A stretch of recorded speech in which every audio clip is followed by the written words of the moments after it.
This is Beyond Networking. And now, here's your host, Ron Sukenick.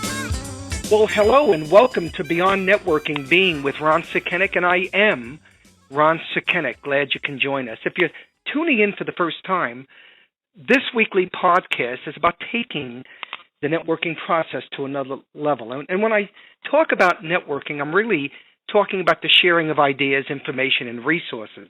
We do this by inviting in innovative thinkers and creators that can and do share real strategies and real techniques on how you can be and take your thinking to another level.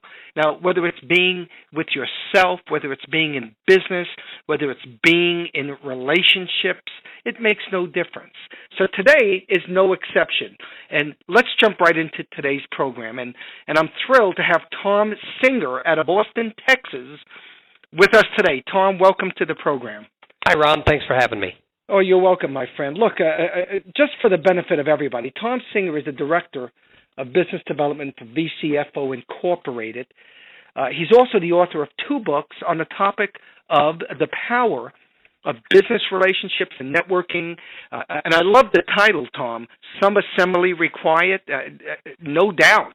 Well, you know, I really believe that you have to put the pieces together. It's like the dad on Christmas Eve. If you don't assemble the bike, the kid doesn't get a bike the next morning. And your networking is the same thing, and your business relationships is the same thing. You have to put all the pieces together because no one can do it for you. Oh, I love that. And you know, if people only figured that out, you know, because, you know, people think of networking as a place that they go to, but I think that you're getting people to develop a mindset that it's really a place you can come from. Am I saying that clearly? Yeah, I like to say that networking is not something that you do, sort of in quotes. You don't just go do some networking when you have free time or when you're thinking, gosh, our pipeline's kind of empty. We better send the salespeople out to do some networking. It's not that. You know, having a network of professional contacts that can and will refer you business, this is a lifestyle. You have to live it all the time. When you're busy, you still have to find the time to go do it because you can't just sort of turn it on and off like a light switch when you need it. Oh, I hear you. And by the way, everybody, you know, Thom is a speaker, and he travels around to corporations and law firms and professional groups. And Thom, I understand you have a wife, Sarah, and the parents of, I love this, 2 spirited daughters. Now, why do you say spirited? And where do they get that spirit? You know, they're very highly spirited. They're a little tough to keep up with. One is 10 years old and one is 5 years old, and I couldn't have 2 more different children from the basis of their personalities if I was part of some weird science experiment. I mean, they are just as polar end opposite as human beings as you could imagine, and yet they're both very delightful and they're fun to parent. Okay, now let's jump into this even deeper. I really want to get closer to this concept of relationships, but I've got to ask you this, Thom.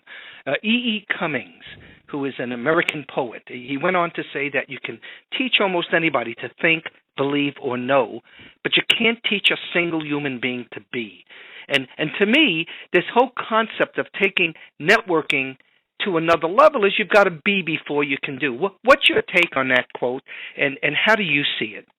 Well, you know, I think that what you said is true. You have to be before you can network because it has to come from a real place. If you're going out into the world to make contacts just so that you can meet them and sell them something, or meet them and get a look inside their Rolodex, then you're really a taker. You know, if you go out there with sort of a common good that you want to build mutually beneficial relationships, you know, people are going to see that versus you being a taker. And I'm a big believer that once a person is an adult, their values and their character are hardwired. I put a lot of stress that it's up to parents to lead by example of small children, because once someone is high school or college age or beyond, you know, they can't externally be changed. You know, some people can be changed if they have some sort of a horrible disease or some sort of a horrible thing that makes them take stock in their life. But most people don't just change. People can be taught, adults can be taught ideologies, they can be taught concepts, but sort of being, sort of the person of who you become, that's all from the inside. So yeah, I think I love that. That's a great. I love that scenario. Thom, help me out with this. Everybody talks about relationships. Look, we're all out on the streets. We're meeting people at events, and everybody talks about it. Thom, why is it that so many people do nothing about it? What's your take on that? Well, I wish I knew. I mean, I speak to thousands of people every year, and sometimes they sit there when I talk to them about, when you meet somebody, one of the big things is if you and I met tonight at, let's say, a Chamber of Commerce event for the first time, and we met, there's a lot of people who would meet you and think, wow, I've met Ron. He's really well connected. He has a radio show. He's famous. Now Ron is part of my network. Well, that's not true. Ron isn't part of your network if you just met him. Ron is not your friend or your business friend or your associate. Ron is a guy you met over a glass of wine. And there is a big difference between meeting somebody and exchanging business cards and actually developing and cultivating a true business relationship. So I think a lot of people sort of misunderstand what networking is. And somehow they think it's just knowing. It's knowing of Ron makes Ron part of my network. Well, that's not true. Okay, so help me out here, Thom. So this Christmas, I get up and I get in front of my tree and I have a little gift there. And this gift says, how to make, grow, and keep business relationships. What a great gift, because I really believe that relationships are going to help me. That would mean somebody gave you a copy of my book. What a great gift. Yeah, well, that's what it is then. So we'll make sure everybody at least knows how to get that book. But here's the bottom. So some assembly required. So let's start with making and then growing and then how I keep it. And in fact, Thom, do you even have a definition that you've invented or created or something you accept on how you define relationship? Well, relationships mean different things to different people. I mean, let's just take it to the dating world for a second. If you ask, one 23-year-old woman what a relationship is, she will have an entirely different answer than what a 40-year-old married mother of three would have or an 80-year-old grandmother might have. Very good. So people's definitions of relationships are going to change throughout their business. Their definition of business relationships are going to change throughout their business life. So I don't think there is one answer to that question. But going back to how you started it, it sort of starts elementary. I say it's make, grow, and keep your business relationships because those are three entirely different things. To make relationships, the first thing you have to do is you have to put yourself out there into your business community or your industry, and there are so many different ways. Sometimes people think that just means going to networking events. Well, a networking event is not networking. It is a tool in the big scope of what networking is. I love going it. to that great, event. Thom. Going to that event isn't networking, but it's a tool to allow me to meet you. So I show up at an event, and there's hundreds of people going to be at this event. Well, my first advice to people is if the event starts at 5:30, get your fanny in the room at 5:15, because if there's going to be 200 people there, and you walk into a room at 5:45 or 6 o'clock, and everybody's already there, the energy in that room is huge. And we've all done it. You've walked into the room, and you're hit with that noise level and that energy level of everybody talking, and you're the outsider. So if you get there early, kind of stand by the check-in table, you get to see people come in. Maybe you see one or two people you already know. I look at it this way. People are joining your party. So you're sort of like a pseudo-host or hostess. So the first thing you want to do is you got to put yourself out there, but you got to make it make it easy for yourself. Don't walk into a room where you're the outsider. Get there early so that people can come and talk to you. And come early. Yeah. Act like the host, I guess, in a sense. But good. So that's one concept, right? Come early. What other ways can I create impact? How do I go after a relationship? I mean, and when can I start one? And using this event as an example, so now you're there and you've met a few people and you've talked to a few people and you spend 15 minutes. And one thing I recommend is get in line because for the food or the drink, because when you're standing next to someone, making small talk is easier than walking into a cluster of people who are talking about a topic. So now you've met some people and you've talked to them. Well, the evening ends and you go home. So now what? So you've met people, but how do you make a relationship? Well, again, going back to the concept I used earlier about dating, Ron, the night you met your wife, did you propose to her? No, I did not.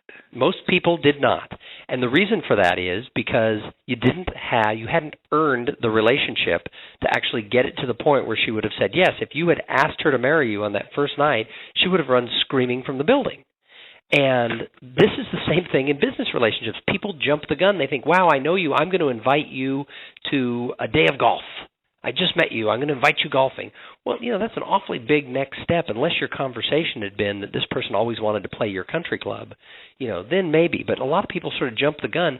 The next step in my book is send some sort of a follow-up note. Send an email, or better yet, send a handwritten note saying it was a pleasure to talk to you at the event, recap a little bit about what you spoke about, and then say, I'd like to follow up and maybe go to lunch, or maybe we could meet for coffee sometime. Then you look for other chances to get in front of this person. You maybe invite them to some other event in town that you know would be of interest. It's step by step. I like to say that before someone becomes a business friend, it takes 7 to 10 different interactions. And so you build up on that. 7 to 10 interactions did you say become a friend? To become a business friend, I think it takes 7 to 10 interactions. Otherwise, they're just somebody you've met. Okay, very good. Now, there's some people you're going to meet that you're going to hit it off with right away. I mean, my best friend in the world, who is my daughter's godfather, he was the first person I met in the dorms at San Diego State University. I moved into the dorms. I met him. He has been my best friend ever since. Okay, so sometimes you're going to meet people and you have that kind of a connection. But with the vast majority of people, it takes an investment and an effort of time and of thoughtfulness to actually build a friendship. Yeah, let me ask you this, Thom, and I can feel the passion, and I know that you go to events, and it's clear that you know how to meet people. But help me out. You've been to events. You probably met 15 interesting people. You shake hands. You pass business cards, and you would probably agree that you're lucky sometimes to get anywhere from 0 to 2 or 3 people that send you either an email or a note in the mail or make a phone call and say, hey, Thom, what a pleasure to meet you at the most recent Chamber of Commerce. You know that happens. My question, Thom, is what is your take on that? What are these people going after? How is it going after the sale? Aren't they looking for friendships? Don't they want to make relationships?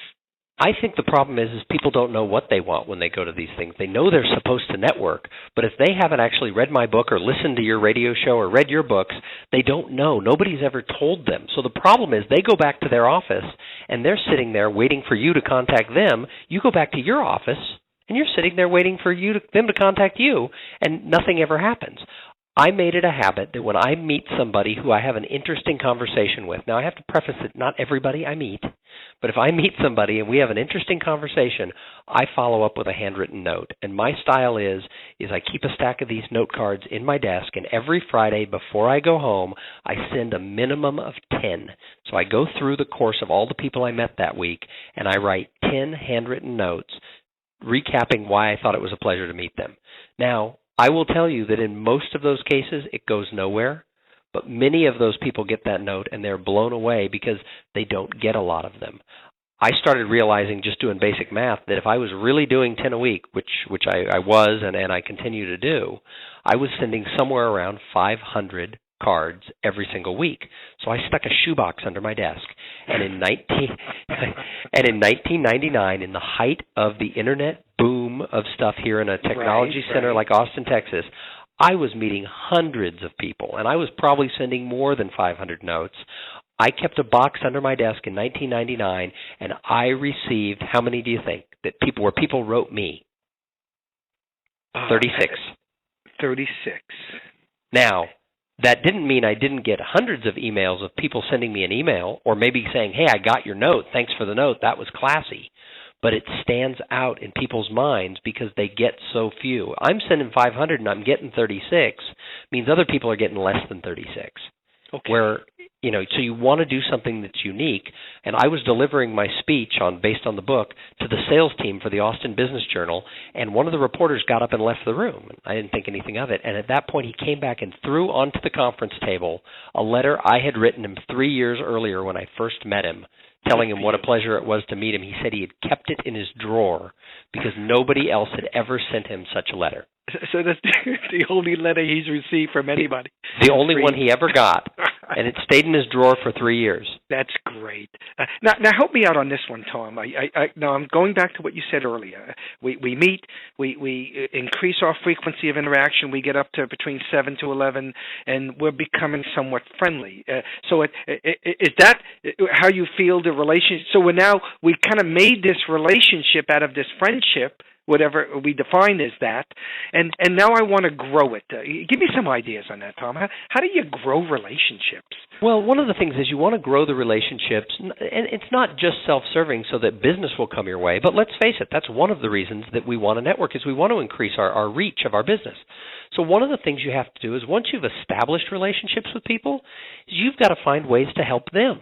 You've got to say, who else do I know in my Rolodex who might benefit from knowing Ron? Who can I connect Ron with? And if you do that too early in a relationship, if I meet you and immediately start sending you all these connections, you're like, whoa, slow down, cowboy. But once I've established a friendship with you and I know on a more soul basis, I know who you are and I trust you, and I know that maybe you need a good attorney. I could introduce you to a person who's an attorney. I happen to hear you mention that you needed a dentist, I could introduce you to my dentist. I'm not getting a kickback from that dentist or that attorney, but if I know that you have a certain set of needs, I can put you together with people. Or if I know you sell a product that I know someone else needs, I can put you together with them. How happy are you going to be if I refer you to somebody who becomes a client? So I think what I'm hearing, Thom, is you're saying take an interest in others, and that the more you know about people, the more likely that you can help them. And if you help them, in fact, it makes it easier for them to want to help you. So is that what you're saying? And that's what helps to grow it? Sure. It helps. It's exactly what I'm saying is that you want to do for other people because people are going to feel real good about people who do for them. We live in a world where people are going, what about me? What about me? What about me? What about me? People are thrown off base when you turn around and say, this is for you with no payoff for me. They don't even know what to do. And suddenly they like you more because they're sitting there thinking, what's in it for me? What's in it for me? What's in it for me? And as soon as you show them that you're in it for them, now all of a sudden they want to reciprocate. They're more apt to open up their Rolodex after you've done it. And does that mean that you're going to run into some people who take advantage of you? Sure. You're going to do for some people who can't do for you. Or you're going to make great friendships with some people who don't have it in their personality to become an evangelist for you. They don't have it in their personality to talk you up to others. And you know what? Some people are just great friends. They're not business referral sources. They're not evangelists. They can't sing your praises from the hilltops. But you like them just the same, and that's okay. Not everybody has to be a great business relationship. Sometimes people just become friends. That's a great byproduct. Look, we all, it's so much easier, though, when you're younger, isn't it? I used to have great toys, and you invite the kids over, and you make friends. Well, why is it so difficult today, you think? And I'm saying it, and if it's not a correct statement, Thom, then just tell me. But it's not as easy today as we get older to make friends, is it? Well, I think it's not, and I think it's because of false guards that we put up. People think they're not worthy. You talk about, when I was a kid, I'd just invite someone over to play. My wife and I will have dinner parties, and we'll invite some of our close friends, but then I'll invite some people I met networking who I just think have a neat personality, or maybe they told me a great story about their wife. My wife's never met them, but we'll just include them into the mix. So maybe we'll have, 4 couples, maybe one we know well, one we know sort of, and another one is someone I just met who I think might be, someone who livens up the conversation. And so we invite them over to play. And the way you do that as an adult is you say, hey, come on over, we'll make dinner. Maybe somebody brings a bottle of wine, somebody brings a great dessert, and people sit around the table and tell stories. And so, that makes it easier when you engage in play, whatever that may be. Love that. Nicely said. Now help me out with the book for a moment. Okay, so you wrote the book, said some assembly required. Can I get it fully assembled, or is it somewhat dynamic? Do I take the steps that you can outline in your book, and then I don't have to do much more once it's fully assembled, or do I got to tweak it? No, you see, that's the last part of the book. It's how to make, grow, and keep your business relationship. Oh, it's the last. Okay, so now you're going to tell us about keeping. The keeping part is really the part that people forget about. They think, wow, now I've met Ron. We've built this great relationship. We've referred business back and forth. Now I can move on to the next guy. That's not true. You need to, just like if I was to, not come home 3 nights in a row and not call, and when I did come in, don't pay any attention to my wife, that's not really going to help my marriage. You need to cultivate the relationships that you have in the business community, which means you need to keep doing things for people. And if you work for a company, I always refer to companies that you want to have special events that people will remember. A lot of companies just, they have like a Christmas party in December where they invite all their clients and the friends of the firm. and they do it just like everybody else in December. They get a ballroom or a restaurant, and they rent it out, and they have wine, and they have cheese, and people come, and they chat, and then they leave. That's nice. 6 months later, people can't remember whose party it was. They go, oh, you remember, I saw you at the Radisson. Which of those 19 law firm parties was that? You need to do things. You need to do those types of things, but do them differently. Make sure that they stand out. Make people feel special, not just I'm checking the box to have my client Christmas party. So you're really, I think, so are you? You're suggesting that people actually develop a system, right? Like, kind of become very strategic in how they approach. But it's the system that kind of builds the relationship. Is that what I'm also hearing, Thom? Sure. The system is that once you've established rapport with somebody, you still need to touch them on a minimum of quarterly. So that means that you either need to have, a newsletter, some sort of an educational event that you invite people to. If your network is small, you could pick up the phone and call everybody. But that's not, if your network is hundreds of people, you have to find other ways. You need to write a blog so that every day, people are reading it. You need to do things so that people are constantly reminded that you're out there. And if you're not systematically touching people, out of sight becomes out of mind. And lots of times people tell me, well, I'm busy. That's okay. I can rekindle it later. Well, you know what? Maybe. But what if in the meantime your direct competitor establishes a relationship with them? You go cold, they go warm. Now you want to rekindle it. They're like, sorry, I have a new friend in your industry. Do you address the concept of relaunching relationships? So the example is this. You're in business. I have a client. The client's been with me for years. For some reason, the client now has been whined away maybe. And the bottom line is in fact, they no longer do business with me. Can I relaunch that relationship? And do you have any suggestions? Sure. Well, the first thing I tell people is if you lose a client or if a relationship, is no longer at the same level that maybe it was for like just a referral source thing, people have a tendency to sort of close that book and move on. The first thing you should do is you never lose a client. The client may be taking a little sabbatical, but you still treat them with the same amount of respect and you still touch them quite as often so that you keep that relationship alive. Now, if you run into a point where the relationship goes cold, you've either ignored it or maybe there was some sort of a falling out. Maybe something happened. You had a disagreement and a couple of years has gone by.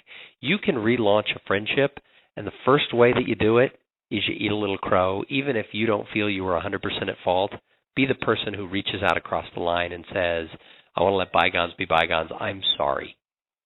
I'm sorry goes a long way if you've had, some bad blood. Oh, no, that's great advice. Thom, by the way, we're talking with Thom Singer out of Austin, Texas, who's a professional speaker and an author. But I loved on your website, if I can run over to your website for a moment, Thom. Sure. You have this networking quotient. It's kind of like a free quiz. It is. To help you learn about social networking skills. It's called the Networking Quotient Quiz. It's available actually at networkingquotient.com, or people were looking at me like, how the heck do you spell that? So we actually have it redirected to www.nq for Networking Quotient, nqquiz.com. So that's two Q's in a row. NQ Quiz is the website. And what it is it's 31 questions, and it's actually evolving. We're going to do sort of a secondary release of it here pretty soon, so it's going to get even better. But what it is it's 31 questions that allows you to, and people always say, well, I know which one's the right answer. Well, this isn't, I'm not grading you and sending it to your mommy. It's not about what is the right answer. Which one's the right answer? That's good. As you read it, you're not supposed to think, what gets me the highest score? What you're supposed to think is, how do I really react in this situation? I know what I'm supposed to do, but how do I really react in this situation? And then at the end of the quiz, it automatically tallies your score, and it tells you that, hey, you're excellent, you're good, you need a little work, or, buy 5 copies of my book because you need extra help. But and then it compares you to people in your demographic, because we ask you, what industry do you work in? How old are you? Are you male or are you female? And it compares you on a little bar chart to everybody in your same demographic. So you can say, wow, I scored kind of moderately, but I'm actually way ahead of the score for 50-year-old accountants. Wow. Which is great. So you're saying that there's immediate understanding of the assessment of this quiz. Right, and that's what it's about. It's to give you an immediate answer, but I always tell people that the score is not the important part. The important part is the process of answering the 30 questions, and think to yourself, why is he even asking this question? And then you go, oh, I get it. Okay, yeah, that makes sense. Thom, help me out with one more thing here, and I know we're getting short in time, but give me an epiphany that happened for you. So you're now talking about making and growing and keeping relationships, but there was an epiphany. There was a moment of clarity for you when you really got it, something to do, and then you wanted to passionately get behind this concept and the power of business relationships. When did that happen, and what did you get out of it? Well, I don't know the exact moment that it happened, but I'll tell you when it really hit home after I was already doing that. And I did not work for technology companies, but I worked for service companies that worked around the technology industry here in Austin. And we all know what happened in 2000 and 2001 around the country to the tech world. And Austin was hit very hard, and I was actually laid off 3 times by companies that either completely went out of business or closed their Austin office, leaving me without a job. And I have a young family with 2 kids. And that happened over the series of about 4 years. It happened 3 times. And every single time, I had a job within 2 weeks. And I rarely made an outbound call. So what I realized was all those nights that I went to networking events instead of going right home, all those times that I had lunch, I used to talk about having a 3 name tag day. Because you could go to a breakfast, a lunch, and a dinner where you had to wear a name tag. And all of that efforts really paid off because people knew who I was. So, they were able to offer me opportunities when I was in need of opportunities. And so that was when it really said, hey, this is worth it, because there was a lot of people who were laid off during that time who went 2, 3, 4, 5, 6 months without a job. And they were like, how in the world did you get hired a week later? And I said, it's because I've done all this networking stuff. And that's when it really hit home that this wasn't just about the fun part of going out and, drinking wine and talking to new people. It really was establishing a personal brand and establishing a reputation for the company I worked for, but also for myself. It became my safety net. That's a great story. We've been speaking today with the speaker and author Thom Singer from Austin, Texas, and what a treat it's been, Thom. Thank you. Certainly appreciate it. And for those that want to learn more about Thom, Thom, let me refer them at least to your website. It's thomsinger.com, and it's THOM. Am I correct, Thom? I spelled SINGER.com. That's right. Thom is THOM. And if you were to misspell it and just put TOMsinger.com, we'd redirect you to the right place. So okay, Thom Singer you're spelled either way. Enough to figure that one out. And Thom, if people want to call you, is there a number you want to give out that they can call you at? They can always call me at 512-970-0398. I love to speak at corporate events. I'm always willing to talk to people about that, and I'm always willing to answer emails at tom@thomsinger.com. If somebody has a burning question about networking, I'm always happy to do that by email. Well, I get a sense that you do. And in closing, Thom, we always want to leave people thinking about something. We call them thinking points for connecting forward. So my question, Thom, is what thinking point can you leave for the audience today? I think it comes down to this. It's that opportunities come from people. So therefore, think about that for a minute. Every opportunity that has ever happened in your life came because of another person. So somewhere along the line, you needed to meet that person. So if you decide that you're going to go out there and seek more quality people in your life, the payoff is going to be more quality opportunities. Wow. Thom, beautifully said. Everybody have a great day. And Thom, what a treat to be with you, and look forward to meeting you one day face-to-face. Sounds great. Thanks, Ron. Okay, my friend. Thanks so much for the time. Have a great day.